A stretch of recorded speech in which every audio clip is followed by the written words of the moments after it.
Gosselin. Bonjour, mesdames et messieurs. Merci d'être à l'écoute pour cette dernière émission de la série de cette semaine. Temps des fêtes préparatoires, temps des fêtes adjacents, on pourrait dire. On peut dire ça de même. Je suis Francis Gosselin, vous me connaissez si vous écoutez depuis lundi, avec mes deux compères, Olivier Guillet et Alexandre Moranville-Ouellette. Mes hommages. À ma gauche et à ma droite, et aucune référence, évidemment, avec leur allégeance politique. Je voulais vous parler de carnage aujourd'hui, parce que c'est le temps des fêtes. Ben oui, Moi, quand je pense temps des fêtes, quoi de plus esprit de Noël que carnage? Carnage. Non, mais c'est le mot, c'est un mot que j'aime bien, en l'occurrence, mais Mathieu Bock-Côté a signé une chronique aujourd'hui dans le Journal de Montréal, vous l'avez peut-être vu, et j'ai trouvé le mot bien trouvé. En fait, sérieusement, je ressors de cette année, personnellement, un peu magané, j'ai l'impression. Pas physiquement, mais on a vécu beaucoup d'émotions cette année, puis je suis un économiste, là, on en parlait. Je suis quelqu'un d'assez rationnel, mais je vous avoue que c'est ça, j'ai l'impression que l'année a été dure pour bien du monde, du point de vue notamment psychologique, entre les tarifs de Trump, qui moi, personnellement, m'ont quand même fait un peu halluciner, là, je pense. Puis Trump fait bien des affaires, mais je veux dire que pour moi, dans mon expertise, dans mon domaine, les tarifs, c'était comme... Ça se pouvait pas. C'était un bluff jusqu'à temps que ça soit plus un bluff. Puis là, j'étais comme, ben voyons donc. J'ai souvent cette année essayé d'expliquer mon mal-être, puis l'espèce de d'épuisement qu'on avait, puis mon entourage me demandait, ben là, comment ça? Je disais, faut que tous les jours, j'explique l'inexplicable.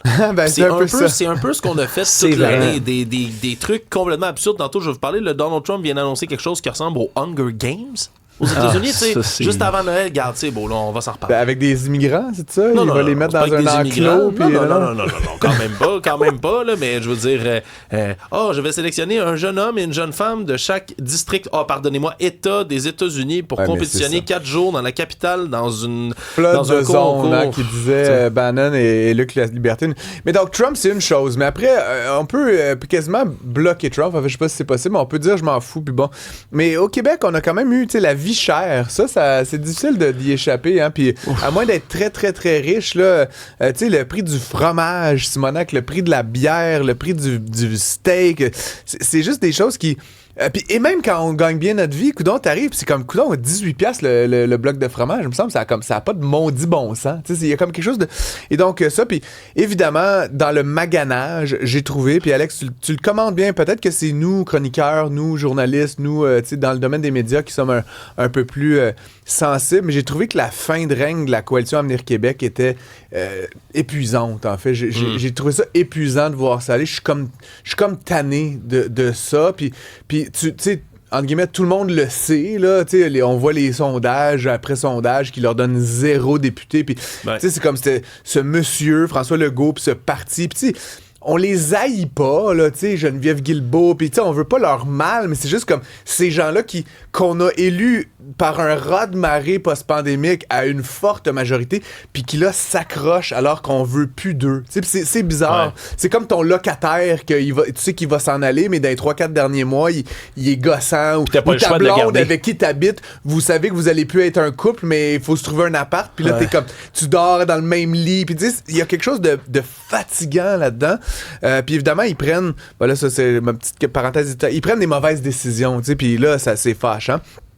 L'année a été peut-être un peu plus clémente pour le Parti québécois, on va se le dire. Il surfe, le Parti québécois. Les intentions sont extraordinaires, mais j'ai pas... Puis je leur souhaite d'être élus, là, tant mieux si les gens souhaitent voter pour eux, mais à 10 mois avant les élections, ils sont très hauts. Là, historiquement, là, les soutiens qu'ils ont, là, les hauts 30%.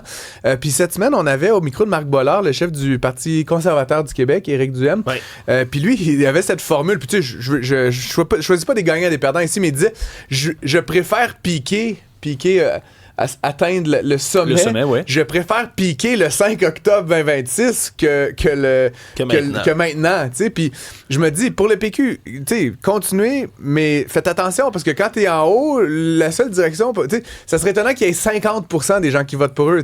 Au Québec, là, à 37-38%. Là, ouais, fait que, ils pourraient perdre des appuis, puis ça va être difficile, parce que même quand tu perds 1, 2, 3%, là, ça commence à être, comment ça, puis là, tu démultiplies les actions, puis les prises de parole, puis là, tu fais des erreurs, puis tu savais comment intellectuelle. Ouais, fait que tu sais, c'est pas nécessaire. Tu sais, Paul Saint-Pierre Plamondon. Fait que ça sera intéressant. Alex, tu voulais ajouter quelque chose là-dessus? Non, mais tu sais, comme tu le disais, c'est pas qu'on déteste la coalition Avenir Québec ou qu'on est frustré contre les gens qui sont là, mais tu l'as dit, on aimerait qu'il y ait des bonnes nouvelles politiques. Qu'on annonce des nouveaux projets, des nouvelles mesures. Puis là, tout ce qu'on a eu l'impression cette année, ça a été finalement, Nordvolt, là, vous savez, cette affaire-là, on investit vraiment beaucoup. C'est mort. Lyon Électrique, belle compagnie. C'est mort. Recyclage Varenne, c'est mort. C'est mort. Puis là, on va peut-être faire un troisième lien vraiment cher. En passant. Ça clique, c'est pas mort, malheureusement. Ouais. Non, mais le compteur tourne, puis on est sur le bord d'en avoir d'autres. Le projet CIFAR en santé, là, ça va nous coûter un bras et une jambe aussi, puis on n'a pas fini de voir ça.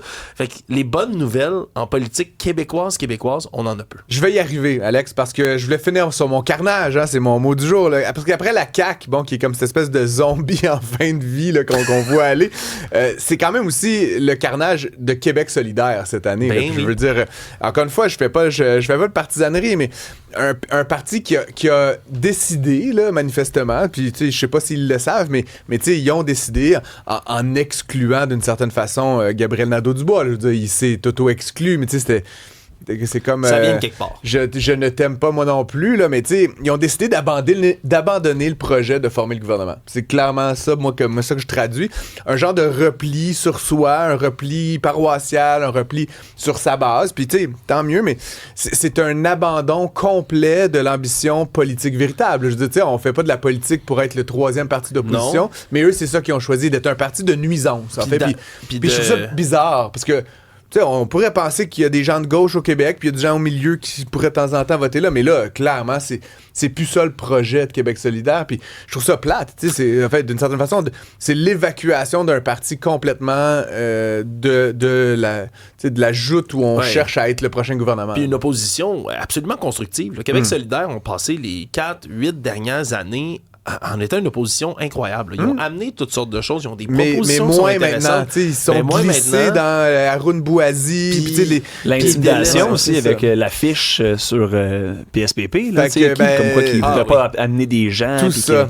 Puis drôlement, alors qu'eux, ils s'en vont vers la niche, le PCQ, il va falloir qu'ils sortent de la niche. Puis là, je fais pas d'analogie de chien ou rien de ça, mais le PCQ, c'était quand même un parti un peu extrême dans ses positions. Puis là, ils sont à 16%, 17%. Mettons, là, on fait des hypothèses, mettons qu'il arrivait à 25% de... Il va falloir à un moment donné qu'il parle à ces 25% d'électeurs, et je trouve que, certains discours un peu extrêmes, vous savez, moi, par exemple, sur les véhicules électriques, le PCQ me fait chier, je veux dire, et donc, il y a plein de gens comme moi qui ont des chars électriques, Benoît Dutrisac qui a un char électrique, Paul Larocque qui a un char électrique. Richard a un char électrique. C'est sûr que si tu dis à ce monde-là que c'est des losers, puis qu'ils ont tort, ben, tu me perds, moi. Fait à un moment donné, juste de modérer un peu, de dire mon char, mon choix, finalement, c'est le gaz, mon choix, là, tu comprends? Fait qu'ultimement, tu sais, modérer. En tout cas, je trouve ça intéressant. Puis donc, parlons d'avenir, quand même, parce que... Tu voulais pas parler du Parti libéral? Eux autres, ça va très bien, pourtant. Le vrai carnage, les amis, c'est le Parti libéral qui nous l'a donné. Ça nous a pris 1 an de temps à se décider sur un foutu chef. On a eu Denis Coderre, là, qui flottait, là, sur la mer de peut-être être élu. Puis là, il y avait tellement de bordel fiscal et autres dans sa vie qui s'est fait exclure, tu le dis bien. Puis là, à travers des fling-flang, le mot de l'année peut-être, des malversations, mais de bas étage. Puis honnêtement, je suis même pas si convaincu que c'est un parti corrompu, c'est juste un parti niaiseux, tu sais, comme comment que tu donnes des hosties de 100$ à du monde comme ouais, tu sais. Et donc là, on a eu 1 année de ça, puis là on a élu un chef.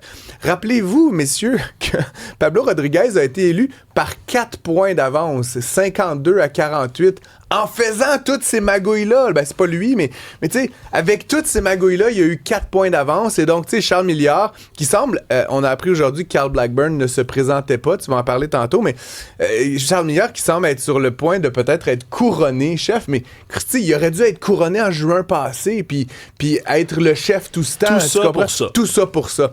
Et donc, la bonne nouvelle, parce que oui, il fallait que je parle du Parti libéral, c'est que je peux pas m'imaginer que François Legault a pas compris le message.